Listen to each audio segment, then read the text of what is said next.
got some very serious considerations, and I've done it a few times, and I've made some fairly big mistakes, and it can be very costly.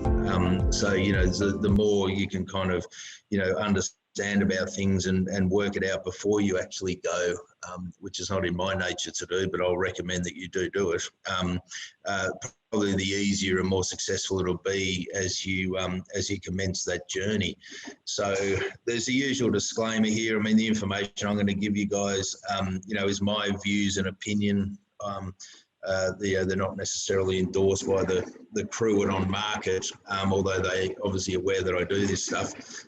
But just take this as my experience and the information's coming from me. I've already been introduced, so I can just move through that slide. So the first big question you've got to ask yourself when you're looking to expand into international markets is to which country, region do you want to go and why? There's a fairly sort of common model here in Australia where, and I'm talking to growth companies in particular, they all just assume that the USA is the place to go. And then you ask where in the USA, and of course the common answer is Silicon Valley. And my common response is why? And we'll come more into the US market. I mean, could be the right place for your business. It could be a really big mistake as well, because as I said, we'll talk about it in a little bit more depth later. It's a very, very challenging and massively expensive and onerous place to take a business. And if you've never operated in international markets before, my view would be pick somewhere else as your sort of launching pad into the international markets. Like we've got big markets here in Asia, whilst China's the obvious one, there's some pretty cool sort of economies like South Korea, right, that have got a similar size population, pretty much English speaking. They've got solid laws. Culturally, it's a bit different, which is kind of nice in a lot of ways. Very good startup community, a lot of, scale. So there's a lot going for it. Plus it's pretty close to home, right?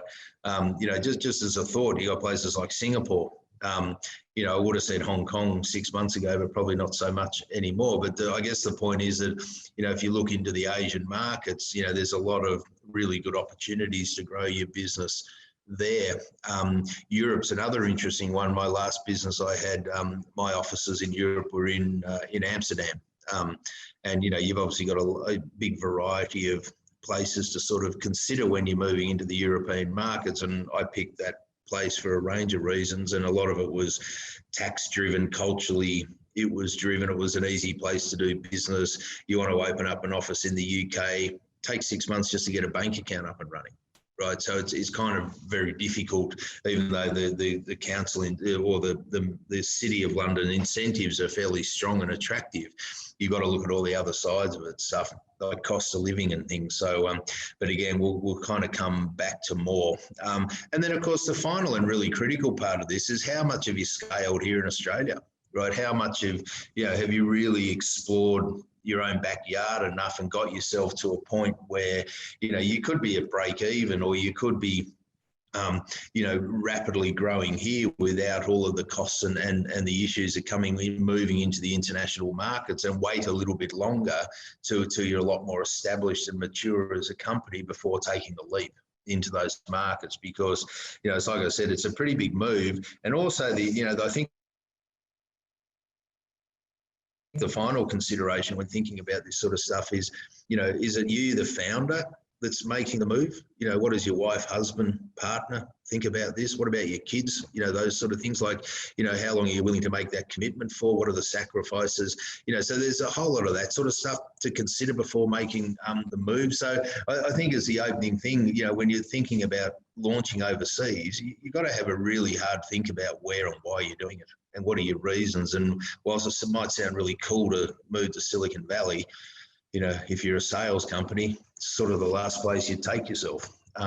You can always go and visit if that's something that's on your bucket list. But, running and operating a business there is massively expensive and very difficult to find staff. So again, it's just about that research. Go and explore these markets, attend some conferences, get on a plane and just go up and book yourself 4 days of client meetings, venture capital meetings, advisor meetings, talk to lawyers. Just go and understand where it is you're going and help yourself make the decisions as to why you're moving there, because you might just find that, you're better off in this country than that country, even though you thought the opposite before you left. So, it costs a bit of time and money, but I really encourage people to pick a couple of the countries or regions and go back and forth a couple of times and just really start to understand what you're getting yourself into and how these people do business over there, because it's all, all these cultures are very, very different.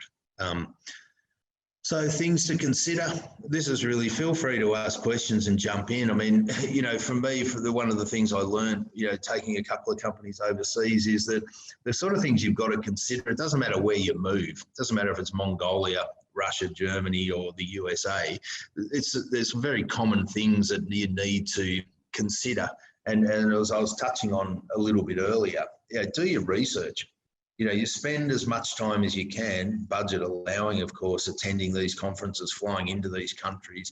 I did a fair few road shows into the US before I moved there, and I booked, 10 client meetings. I met with lawyers, I met with venture companies, and I went to a conference, and I did a whole range of things just to make sure that, it was kind of the right move and the smart move, to go and do those things. So be very comfortable and be very, very aware of where you're going. The size of the market's really important. One thing I say, people that are determined to go to North America, well, why don't you pick Canada, right? And I say these sort of things because it's a very similar culture, it's a very similar population, very similar sort of health insurance, education's kind of similar, exchange rates are similar, it's all those type of things, and it's just nowhere near as complex as operating a business in the US. And it's a very easy flight. If you base yourself in Toronto, you can literally drive to Chicago and be in New York on a 30-minute flight, right? So and when I was living over there, I was starting to see more and more US organizations establishing call centers and even sales operations up in Canada for all the same reasons that we're sort of talking about here.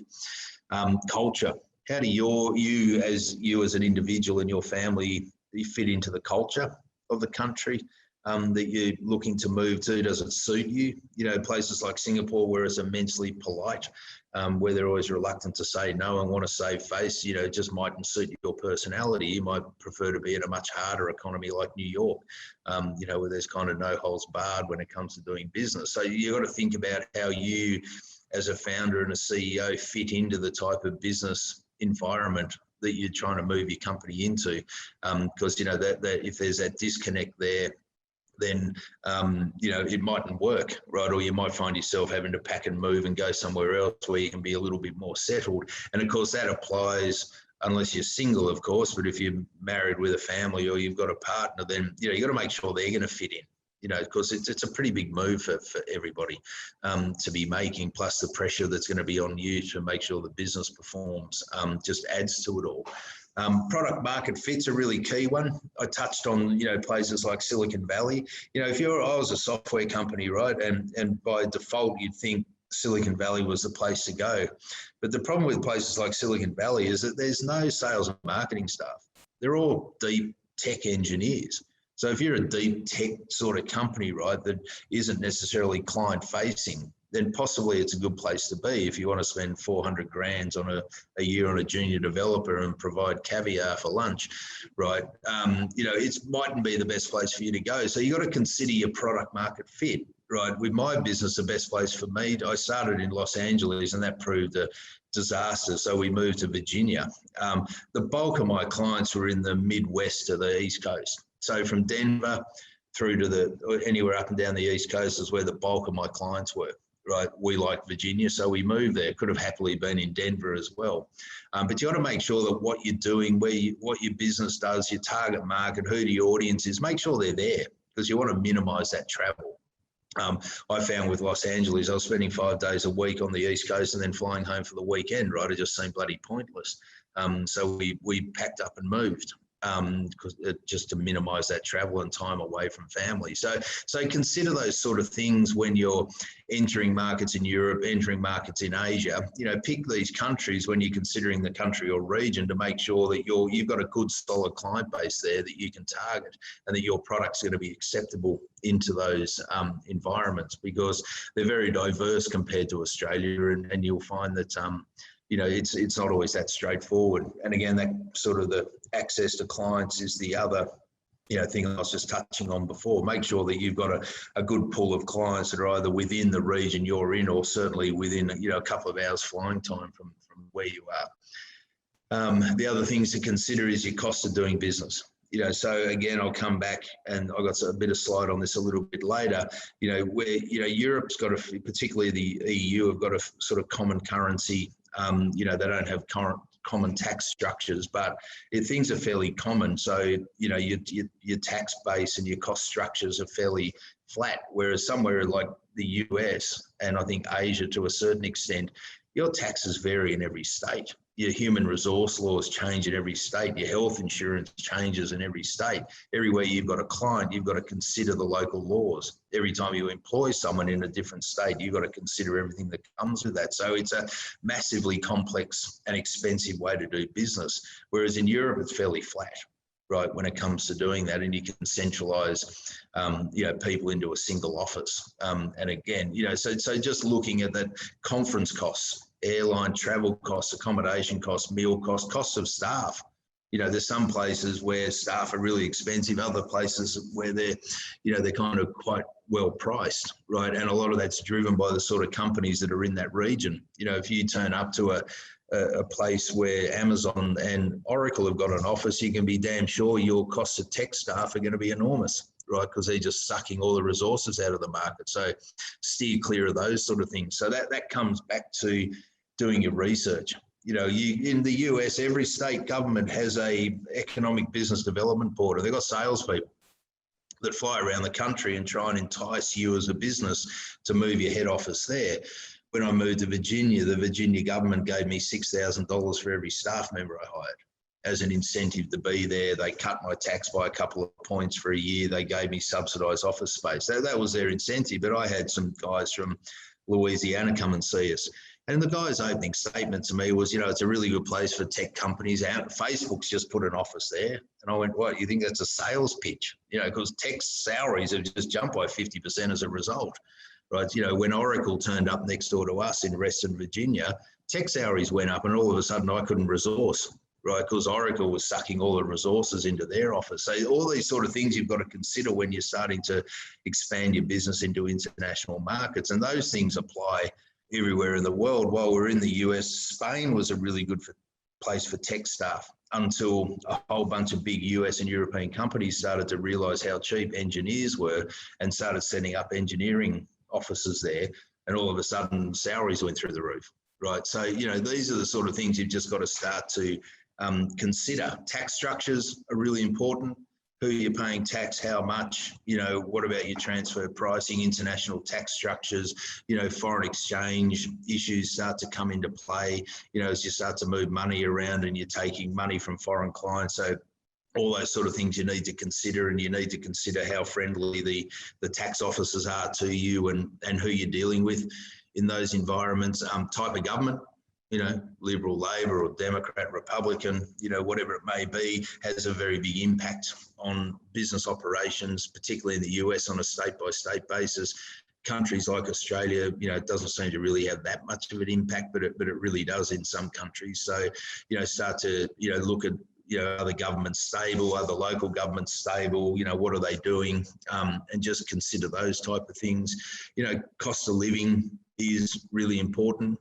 Again, if you take London's super expensive, whereas Amsterdam's quite a reasonable place to live, from, food and schooling and, accommodation and those sort of things. So consider that when it comes to, because you're probably not paying yourself top dollar. You need to consider those type of things. If you've got a family with kids, what's the education like? What are the schools like? Los Angeles, the schooling was diabolical, whether it was private school or public school system over there. They had gun screening machines on every door. They had police cars parked out the front every afternoon. And I'm talking from Beverly Hills High through to Venice Beach, right? So is it a nice place to put kids in school? Where we were in Fairfax County in Virginia, the schools were fantastic, right? So you've got to consider that if you've got a family. Can your partner get a job? Can they get the sort of visa that allows them to get a job if they want to get a job? It's a really key part of moving countries. Visas alone are a big part of moving countries. How do you get them? What do they allow you to do? What are the rules? And those, we're on an E3 visa in the US, which is the only one as Australians. E3 visas, because they're easy to get, they're only allocated to Australians doing business in the US, but they're pretty strict rules around it. Like if you quit your job, you got 7 days to leave the country. End of story, right? Otherwise, you're red flagged. If you get caught drink driving or break the law, you'll lose your visa. You'll get thrown out of the country. So there's some really strict laws to be considered around those. So look into visas. How long are they? How flexible are they? What are the rules around them? What can you do? What can't you do? And those sort of things.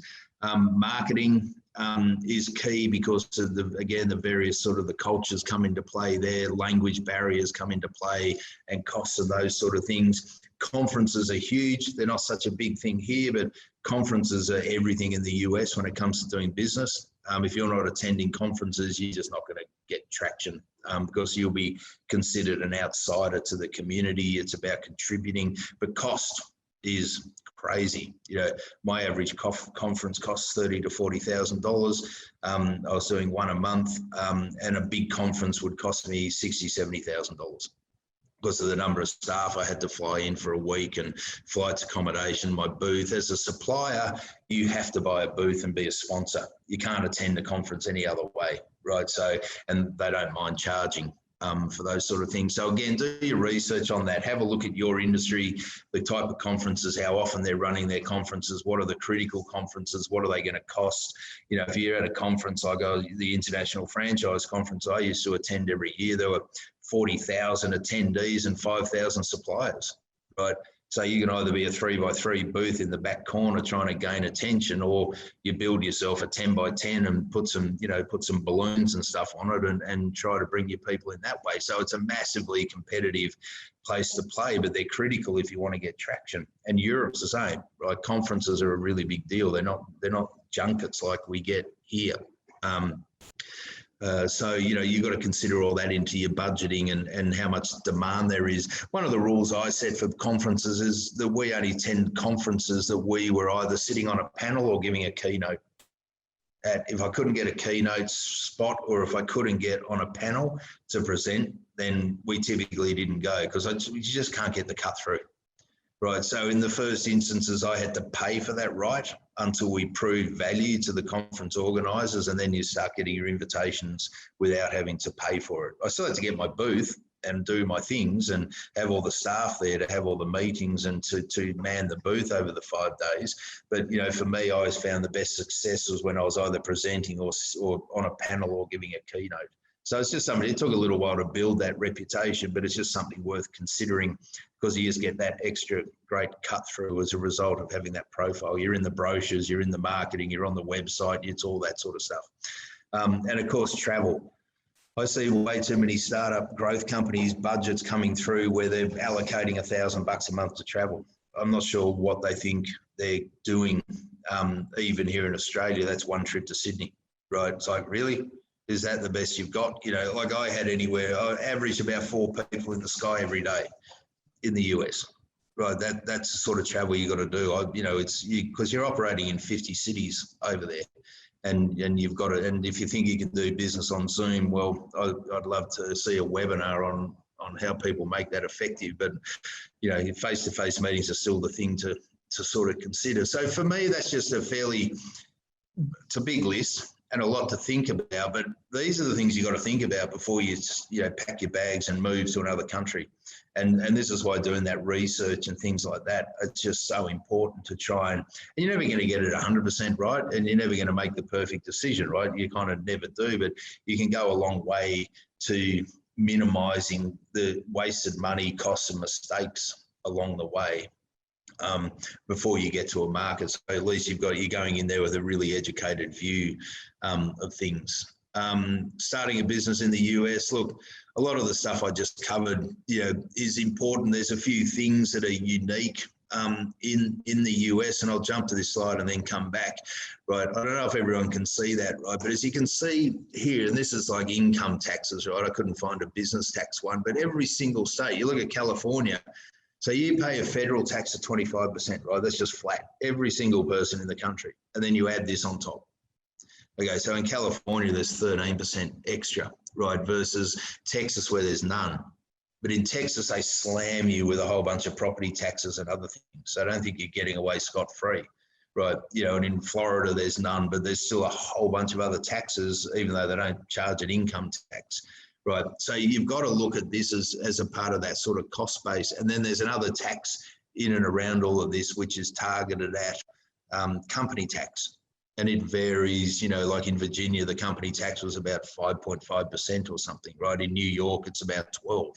So you got to look at all that. And then there's weird pockets in America, like there's a 50-mile radius around Chicago, which is this special business zone where they charge twice as much tax if you've got a business inside that radius, right?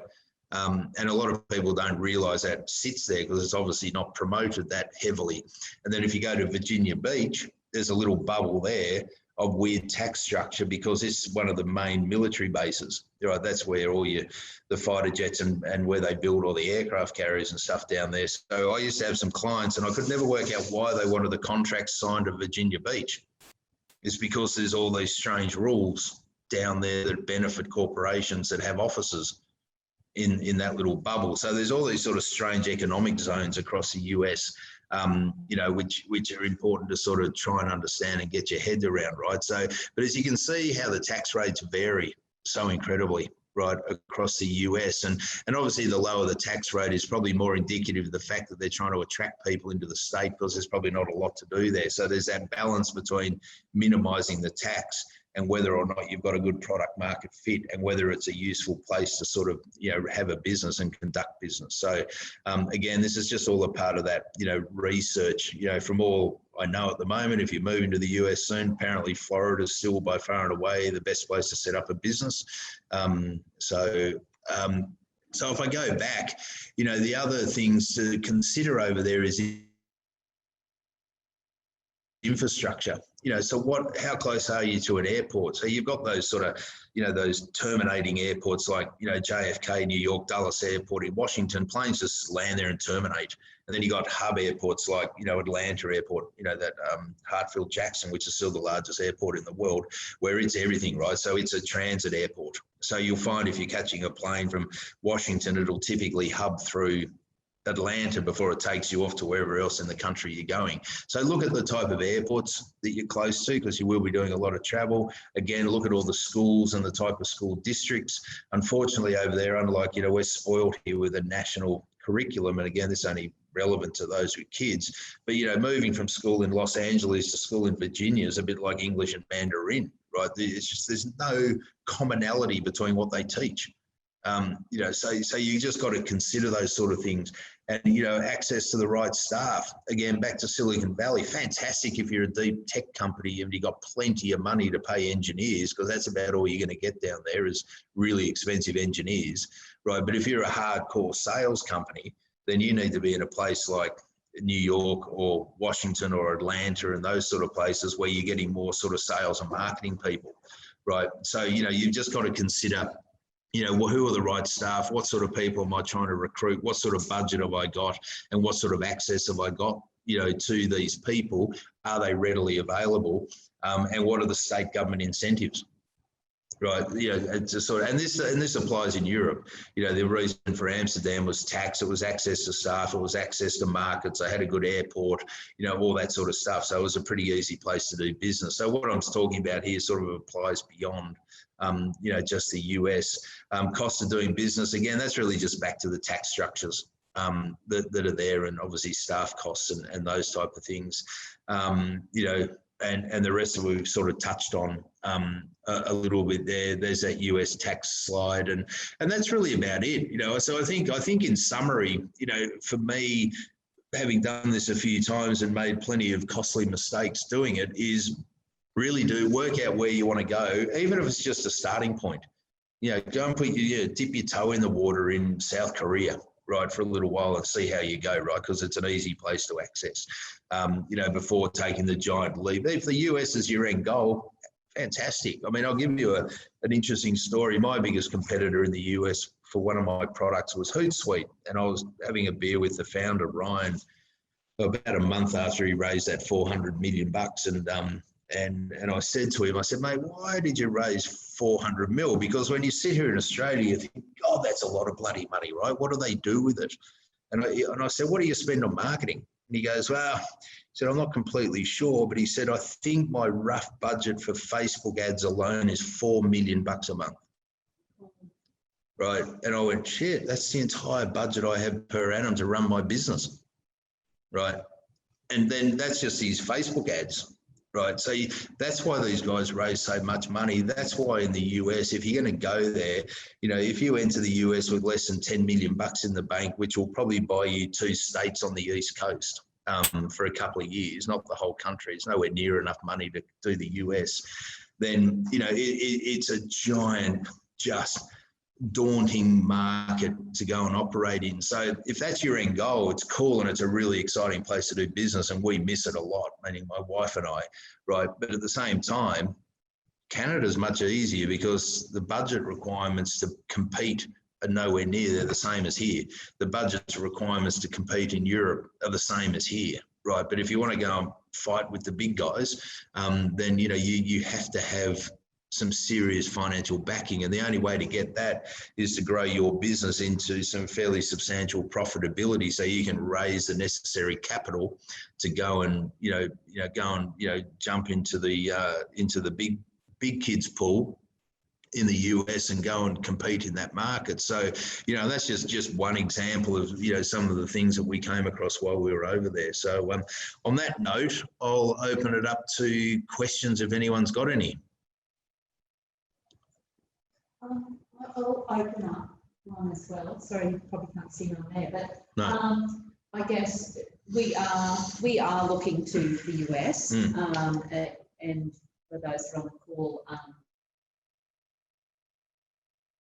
we have a health management app called Wanji, and we are B2C, but we're expanding into partnerships right now. So, for example, next week I'm talking to Walmart, right, about possibilities, but we're not traveling now. So we have to make the best of our relationships. And for me, that's mean some relationships through, say, LinkedIn, through some of my existing, people that I know, in the US. So, that seems to be our challenge right now. We can't physically go there. So we have to either expand our existing relationships that we already know from when we did travel, or expand them through our electronic means. So, look, I think you're right. I mean, everything I just spoke about was pre-COVID world, right? And things are obviously changing. And with any luck, with the Pfizer announcement in the last 24 hours, we might see a vaccine, sometime first half of next year, which obviously changes. Kind of maybe things will start trending back to normal. But I've got some clients at the moment who are the same thing, right? They can't get to the US, their business is growing there. So I think on that basis, you do have to, and you're a distribution play, right? So it's probably a bit easier, even though it's nice to have boots on the ground. But establishing those partnerships in those markets, which is a challenge within itself, because obviously you've got to trust those people. Particularly in the US, and transfer pricing and international tax structure advice everyone's going to need to get. If you're going to start to invoice overseas, you need to really get your heads around that, because it can rapidly turn into an issue for any company if you're not on top of it. So I forgot to mention that part of it, but I think those you can't open bank accounts in the US, as you know, without a social security number. You can't, or a local person that has signatory rights to your bank account. Right. So how do you find that person to trust them? So I think in this COVID world, the partnerships overseas in any country are, obviously the way to go if you're going to do that expansion thing. I guess it's really about being super cautious about who it is that you're putting on the ground to represent you in those markets. And hopefully everything starts to normalise a little bit next year and we can start jumping on planes again. Yeah. Because everyone in the US, for my market, everyone in Australia says, no, you need to be exploring overseas because Australia's too small. Sure. Yeah, Australia's too small for most things, but you can still go a long way to break even here with any business that you've got. Like, you can't dismiss it that much. And then it's like I said, if you think about it, if the chances of the New Zealand bubble opening up and the Singapore bubble opening up, which is what they're talking about, then, you know, maybe the smart play during this COVID period is to go and tap. I know New Zealand's smaller again, but it's still a foot overseas. But yeah, maybe you have a crack at Singapore. It's a big market, and it'd be good for your product as well up there, right? So. Yes, I actually am doing something with that with telehealth. There you go. Yeah, WA in Singapore, Indigenous market, a company I'm doing an MOU with in WA has got tentacles into Singapore and wants to do something. So we'll see how that goes. Cool. Any other questions? You're going to ask. I was actually just going to mention the setting up of the establishment. People with bank accounts, there's a couple of services that can make that easier. Payment service. I think some of these new, what are they? These virtual banks or whatever they are. Yeah. Stripe looks like it's got a service. I haven't turned it on yet. Yeah.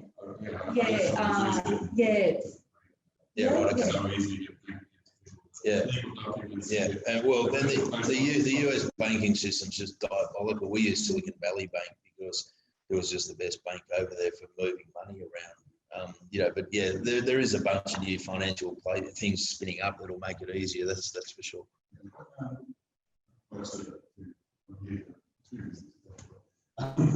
But they're both software and service business, so it's sort of everything's sort of done here, but it's to get the customers or the users on board. It's some of it's sort of in place.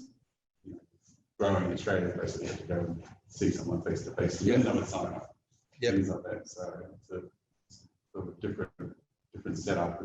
Still need someone to go and knock on the door. Look, I had a SaaS company and an enterprise product and a small business product. The small business product was distributed through cloud channels, Telstra, Deutsche Telekom, Telefonica, all those sort of places. But I still needed account managers to manage those telcos. Right, and then my enterprise product was going into anywhere from Fortune 500 companies down, but mainly targeting franchises. But none of these blokes I was dealing with, they're all mid to late 60s sort of guys. They want you to turn up and shake their hand and before they're going to sign a contract, whether you like it or not. You won't do deals with these people over Zoom. So to your point, you need boots on the ground. How many boots? Well, I don't know. It depends on your business, but you definitely need. Yes, and cheaper, right, than what you're invoicing them. Yeah. So, once there's enough people, they start to tell each other. Yeah. And then we start. Yeah. Any other questions? Is there any questions from anyone online?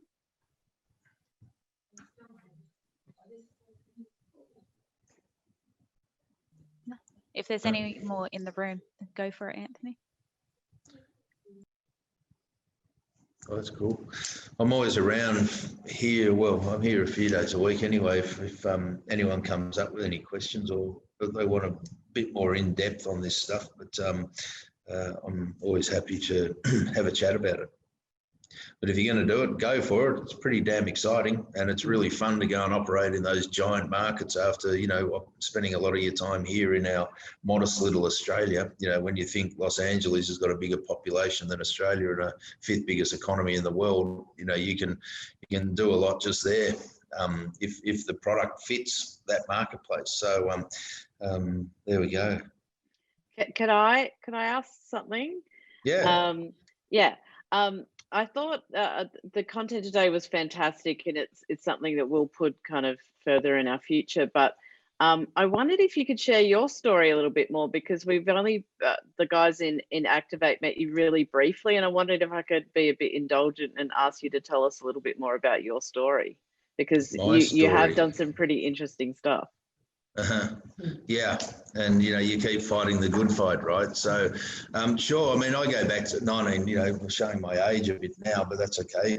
So I started my life in tech back in '95 at Aussie Mail when it was owned by Malcolm Turnbull and Trevor Kennedy and all of those guys. I was like the 20th person recruited there. So I got schooled by those blokes in capital markets and raising money and growing companies. And David Spence was the CEO at the time. He's now the chairman of PayPal Australia. So I spent a couple of years there and then just sort of spun out of there. And over that, ensuing period between now and then, I set up about 6 companies, 3 which I'd got family and friends money for, but realised it wasn't such a good idea, so I killed them off pretty fast. The next couple I built with a team to exit, and then the final one I started back in Melbourne. It'll be 10 or 11 years ago now, which is one I took from that whole ideation to IPO. We got venture backed out of the US by a venture firm in Los Angeles called Europlay Capital. They're now known as Morpheus Ventures. You may have heard of them here in Australia. And hence the move, the condition on their check was that I pack up and move across to the US. So that's how that whole sort of journey began. And then grew the business out from there. And, for one reason or another, it wasn't one reason or another, we went to IPO. It wasn't multiple choice. It was never my plan to run a public listed company, but I certainly learned a lot over that 4 years of doing it. And I'm not sure it's an experience I'd put myself through again, but it was good. But more importantly, just growing a business. We found the US market. When I talk about I'm talking about my wife and myself, because she worked in the business. Just daunting in the first 6 months. It was just the most overwhelming, because just the size of the market. And that's why when I say, if I had my time again, would I take that business to the US? No. Right, I would definitely have started somewhere else. But do I regret doing what I did? Absolutely not. I've met some really cool people. I've still got great networks across the US, from lawyers, accountants, clients, friends, the whole range that obviously I stay in touch with. Europe was a much better place. And then when I left that, finally left that business, because by the time you're getting a business to IPO, you're no longer a founder, you're just an employee. Appointed by the board. The board's appointed by shareholders. I was pretty tired after 8 years of building that company. We were moving home anyway. And the board and I had a bit of a difference on strategy on where I thought the business should head and where they wanted to take it. We couldn't come to an agreement. So I thought, well, I've had enough anyway. So I packed up and moved home. And they took the business to where they wanted to take the business.